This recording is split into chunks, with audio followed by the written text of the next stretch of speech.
వంకాయ టమాటా ఎలా వండుకోవాలో చూద్దాం. దానికి కావలసిన పదార్థాలు: ఉల్లిపాయలు, పచ్చిమిరపకాయలు కట్ చేసి పెట్టుకోవాలి. పోపు దినుసులు, ఉప్పు రుచికి తగినంత, కరివేపాకు, నూనె 2 టేబుల్ స్పూన్లు, పసుపు చిటికెడు, కారం 2 టేబుల్ స్పూన్లు. వంకాయలు 1/2 కిలో ఈ విధంగా కట్ చేసుకొని నీటిలో పెట్టుకోవాలి. టమాటాలు 3 చిన్న టమాటాలు ఈ విధంగా ముక్కలు చేసుకోవాలి. ఇప్పుడు వంకాయ టమాటా కూర ఎలా చేసుకోవాలో చూద్దాం. స్టవ్ పైన కడాయి పెట్టుకొని అందులో 2 టేబుల్ స్పూన్ల నూనె వేసుకోవాలి.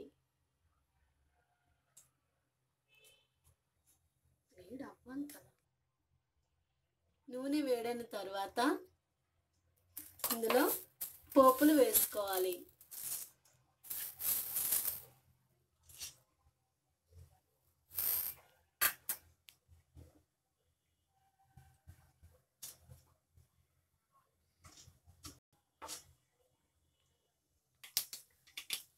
పోపులు ఈ విధంగా చిటపటలాడిన తర్వాత ఇందులో మనం కట్ చేసి పెట్టుకున్న ఉల్లిపాయ ముక్కలు, పచ్చిమిరపకాయ ముక్కలు వేసుకోవాలి.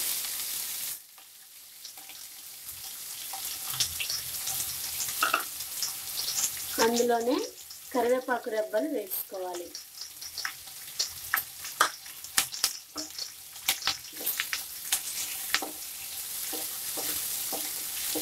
ఉల్లిపాయల్లో కొద్దిగా ఉప్పు వేసుకోవడం వల్ల అవి తొందరగా వేగుతాయి.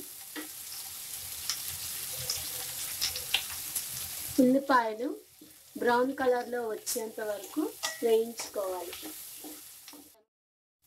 ఇప్పుడు ఉల్లిపాయలు ఈ విధంగా బ్రౌన్ కలర్లో వచ్చిన తర్వాత ఇందులో చిటికెడు పసుపు వేసుకోవాలి. అలాగే కారం మనకు సరిపడా వేసుకోవాలి.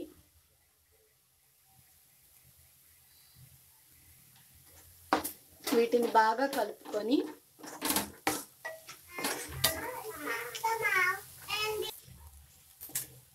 ఇలా కలుపుకున్న ఉల్లిపాయ ముక్కల్లో మనం ఇందాక కట్ చేసి పెట్టుకున్న వంకాయ ముక్కలను వేసుకోవాలి.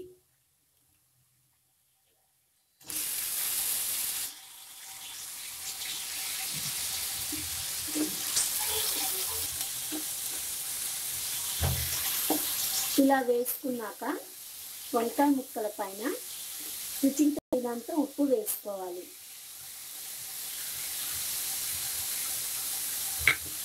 వేసుకున్న తర్వాత బాగా కలుపుకొని వంకాయ ముక్కలు మగ్గేంత వరకు మూత పెట్టి ఉడికించుకోవాలి.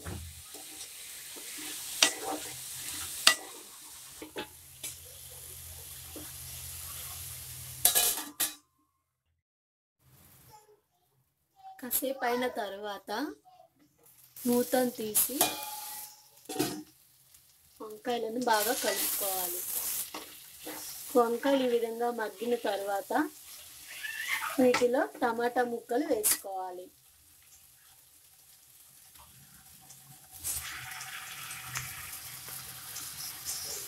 టమాటా ముక్కలు వేసుకొని ఇంకో 10 నిమిషాలు వీటిని ఉడకనివ్వాలి.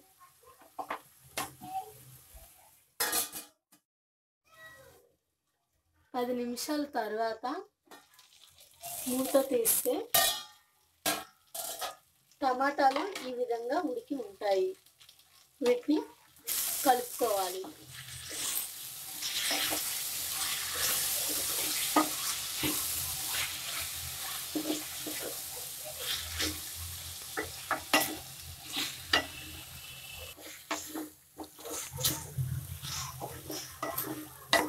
ఈ విధంగా కలుపుకొని ఇంకొక 2 నిమిషాల పాటు దీన్ని ఈ విధంగా కలుపుతూ ఉడకబెట్టాలి.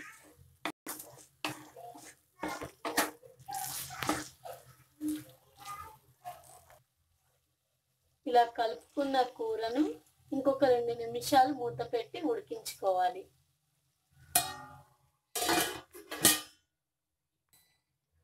2 నిమిషాల తర్వాత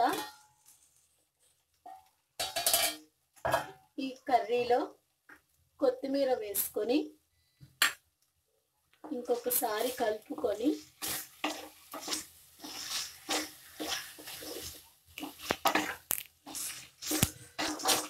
సరిపోతుంది. ఇప్పుడు మనకు వేడివేడిగా వంకాయ టమాటా కూర రెడీ అయ్యింది. ఈ కర్రీని మనం రైస్లో కానీ చపాతీలో కానీ తీసుకోవచ్చు.